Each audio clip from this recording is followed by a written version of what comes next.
तो साथियों, लगातार हम बने हुए हैं बहुत ही प्रख्यात, बहुत ही यहाँ के अनुभवी पंडित जी जो महंत जी हैं, और खासतौर पर एक मुख्य पुजारी जी इस बालकेश्वर हनुमान मंदिर, बाबा सरनदास मंदिर, निराला नगर के पंडित उपेंद्रनाथ दीक्षित शास्त्री जी। शास्त्री जी, आपने बहुत विस्तार से, बहुत ही विस्तृत जानकारी महादेव जी की, और खासतौर पे हमारे इस महाशिवरात्रि के परम, जो हमारा बहुत प्रमुख और बहुत ही महानतम पर्व माना जाता है, उसके बारे में आपने अभी तक बहुत अच्छी जानकारी दी।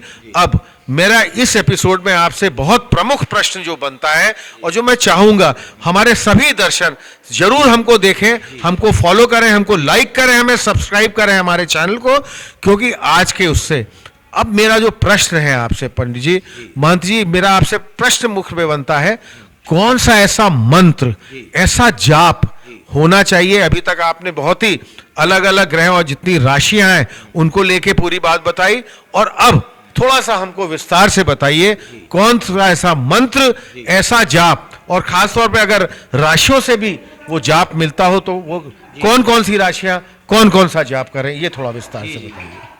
हाँ, जैसा आपने बताया, बड़ा ही अच्छा प्रश्न है आपका, और प्रत्येक व्यक्ति को भगवान के पूजन के बाद मंत्र का विशेष महत्व बताया गया है। बहुत बढ़िया बात कही है। जैसा कहा है कि दैवाधीनम जगत सर्व और मंत्राधीन देवता। देवता मंत्र के ही अधीन होते हैं, इसलिए आप पूजन तो करें परंतु साथ में उनका जप अवश्य करें। जप के लिए उत्तर दिशा सबसे उत्तम मानी गई है भगवान शिव के लिए। माने भगवान शिव के दक्षिण की तरफ आप बैठें, उत्तर में मुख करके, या तो पश्चिम में बैठें पूरब को मुख करके। और सबसे मंत्र तो बहुत सारे बताए गए हैं, सही कह रहे हैं, परंतु उसमें रुद्राष्टध्यायी जो है उसके मंत्र हैं विशेष करके, नमस्ते रुद्रमन्यवा उतोतैषवे नमः बाहुभ्याम मुतते नमः। परंतु ये सभी मंत्र नहीं कर सकते, तो रामायण में एक शिवाष्टक है, नमामि समीसान निर्वाण रूपम विभुम व्यापकम ब्रह्म वेद स्वरूपम, शिवाष्टक नाम से इसको कहते हैं।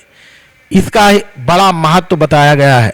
अनेक संकट, अनेक कुग्रह ये शिवरात्रि में शिवाष्टक के पाठ से मिट जाते हैं।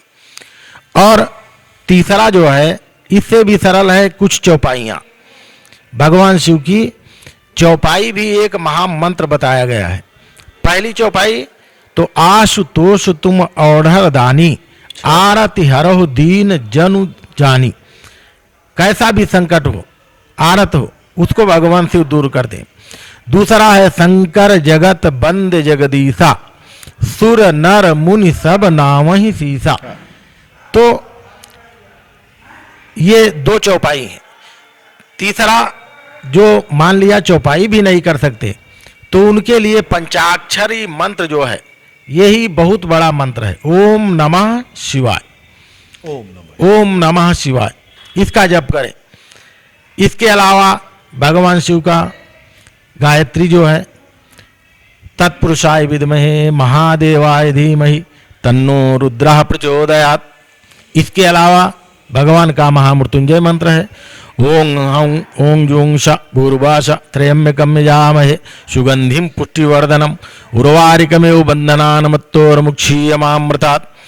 तो इस तरह से मंत्र तो कई तरह के बताए गए हैं, परंतु जिसकी जो क्षमता है, जो जानता है, मन में भगवान के लिए मंत्र इसीलिए जो है आवश्यक माना गया है।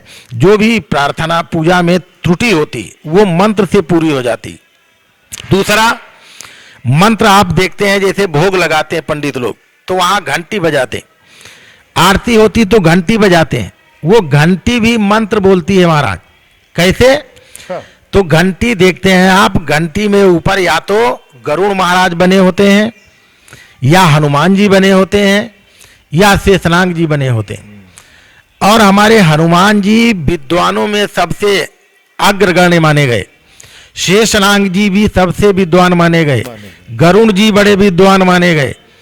तो वो गरुड़ जी जब वो घंटी बजाते हैं ना, तो गरुड़ जी के पंखों से वो मंत्र ध्वनि आती, हनुमान जी के द्वारा मंत्र ध्वनि आती।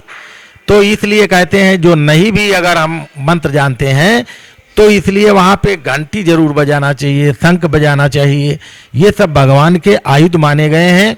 तो मैंने कई तरह के मंत्र बताए हैं, और वो भी नहीं है तो मैंने बताया खाली आप घंटी भी बजा दोगे ना तो घंटी स्वयं अपने आप मंत्र बोल करके, और आपके सारी जो मन में इच्छाएं हैं, परमात्मा तो आपके अंतर्मन की सभी बातें जानता है। जो जिस भावना से भगवान का सेवा कर रहा, पूजा कर रहा है, वह परमात्मा अवश्य उसकी पूर्ण करते हैं। परंतु भक्ति में केवल श्रद्धा और विश्वास, उसी का भगवान शिव रूप है। भवानी शंकरो वंदे श्रद्धा विश्वास रूपिणो याभ्याम बिना न पश्यन्ति सिद्ध्या स्वान्तस्वमीश्वरम।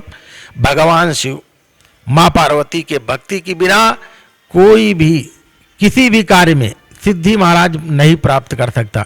इसलिए मैं कहूँगा कोई भी हो उसको भगवान शिव की आराधना ये पुण्य काल में अवश्य ही करना चाहिए। मुख्य पुजारी जी, इससे पहले भी हमारे जो आपके लगातार हमारे चैनल के माध्यम से आपके बहुत सारे एपिसोड हुए थे। एक अंतिम प्रश्न आपसे वही पूछना है, और अब हमारे सभी दर्शकों को जरूर बताइए, इस खास तौर पे बालकेश्वर हनुमान मंदिर जो अपने आप में बड़ा प्रसिद्ध मंदिर है, जो बाबा सरनदास मंदिर निराला नगर भी कहा जाता है, लोग जानना चाह रहे थे आप किस समय यहाँ उपलब्ध रहते हैं। हाँ। लोग आपसे मिलना चाहते हैं, आपसे बात करना चाहते हैं, जी। कुछ पूजा अर्चना का भी जो कार्यक्रम हाँ। है वो करना चाहते हैं। तो आप इस चैनल के माध्यम से स्वयं ही आज बताइए कौन सा समय आपका है। मैं यहाँ नित्य प्रति प्रातः 10 बजे से लेकर के और 2 बजे तक, और सायं में 6 बजे से लेकर के 10 बजे तक नित्य प्रति यहाँ रहता हूँ, उपलब्ध रहता हूँ। और महाशिवरात्रि पर्व में रात्रि में हमारे यहाँ 6 बजे सायं से ही भगवान शिव का अभिषेक आरंभ होगा। और जैसा मैंने बताया चारों पहाड़ में, माने पहला पहाड़ 6:30 बजे से 9:30, 12:30 और 6:30 सुबह प्रातः तक, ये रात्रि भर हमारे यहाँ मंदिर में हमारे महंत श्री अशोक दास जी महाराज, निर्मोही अखाड़े के जो हमारे मंदिर के महंत हैं, और गौशाला के अमरदास बाबा सेवक जो हैं, ये दोनों मिलकर के, और हमारे मुख्य जो है नवनीत सहगल जी रात्रि में आएंगे। अच्छा। वह भी जो है पूरा मिलकर के ये रात्रि भर जागरण और अभिषेक भगवान शिव का चारों पहाड़ में किया जाएगा। महांदी, मैं तो पंडित जी यही कहना चाहूंगा कि इतनी सुंदर, इतनी अलौकिक, इतनी ओजस्वी वाणी से आपने पूर्णता इस महाशिवरात्रि के पर्व को पूरी बहुत विस्तार रूप से बताया। हमारा ये वीडियो बहुत दूर तक जाएगा, और हमारे सभी जितने हम अलग अलग भाग में आपके पूरे कार्यक्रम में दिखाएंगे, तो ये सब जगह जो लोग आपसे मिलना चाहें, यहाँ आपसे बात करना चाहें, आपसे संपर्क भी करना चाहें, आपने उनको अपना निर्धारित समय भी बता दिया। साथियों जरूर आइए यहाँ पर पंडित उपेंद्र नाथ दीक्षित शास्त्री जी से आप जो इनका निर्धारित समय है जो उन्होंने बताया, आप जरूर मिलिए। इसके आगे भी हम पंडित जी लगातार कई विषयों में और कई पर्व में बात करते रहेंगे। तब तक मैं आपका साथी, आपका मित्र कुणाल पंत, अपने मैनेजिंग पार्टनर रंजन दास जी और हमारे कैमरा पर्सन हर्षित के साथ आपको बहुत धन्यवाद देते हुए, जी आप सबको भी बहुत हमारा परम सौभाग्य कि शिवरात्रि शास्त्री जी हमारे पर्व की सबको बहुत बहुत बधाइयाँ, बहुत बहुत धन्यवाद। भोलेनाथ सभी पर कृपा बनाए रखे। महाशिवरात्रि की हार्दिक शुभकामनाएं, अनेकों बधाइयां, और बिल्कुल जैसे आपने सही किया, हर हर महादेव, ओम नमः शिवाय। ओम नमः शिवाय, हर हर महादेव।